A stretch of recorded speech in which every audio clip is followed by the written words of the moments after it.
Aloha everyone, hope you're having a glorious day. We are going on a journey to the end of human history. We're learning about the events of the end times. This is the revelation of Jesus Christ as given to his disciple John. And today, I'll be your tour guide for chapter 15, the final plagues. Why are they called the final plagues? Because they're actually the completed plagues, God's completed wrath.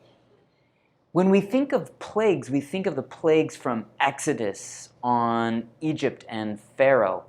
We have seen the 7 trumpets modeled after the plagues on Egypt. And here we're going to see the vials modeled also after the plagues on Egypt.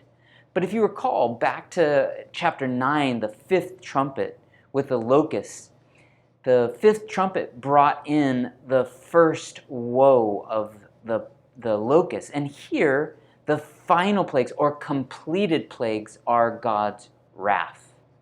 When we think of God's wrath, we think of the angel of death passing over Egypt and the death of Pharaoh's son. This is an archetype of the wrath poured out on God's son. We are saved from wrath by his sacrifice. He loved us so much, he gave us his son. In Revelation chapter 15, now we are at the end of the harvest of God's people. The people of the new covenant are completed. God's wrath is now poured out on the world. So there's 7 angels with 7 final plagues. And here's a picture of 7 vials, sometimes translated as bowls. And these particular vials are from the 1st century Israel. Now, chapter 15 says the vials are gold. These are not, but wait until you hear these vials and what they're all about. It tells us who God is. It's incredible. See, these are tear vials, and mourners in a funeral procession would catch their tears as they cried, and the vials would be buried with the dead. See, the vials or bowls held tears, and they represented someone's sorrow at the loss of a loved one. So the plagues are interrupted by another interlude. This time from those who overcame the mark of the beast, his image and his number. They are singing the song of Moses because they are delivered from the plagues. They're delivered from the slavery of Egypt. And they're brought into the promised land, which is an archetype of heaven.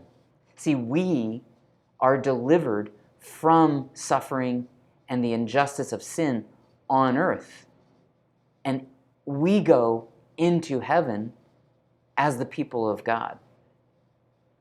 So the plagues represent justice and truth to draw the nations to God. Here again, we see the just character of God. Trusting Jesus is the seal, and trusting him means your deeds in life will be changed. They're transformed through a repentant heart. The contrast of judgment is salvation that is sung by these saints. It's so beautiful to learn the character of God.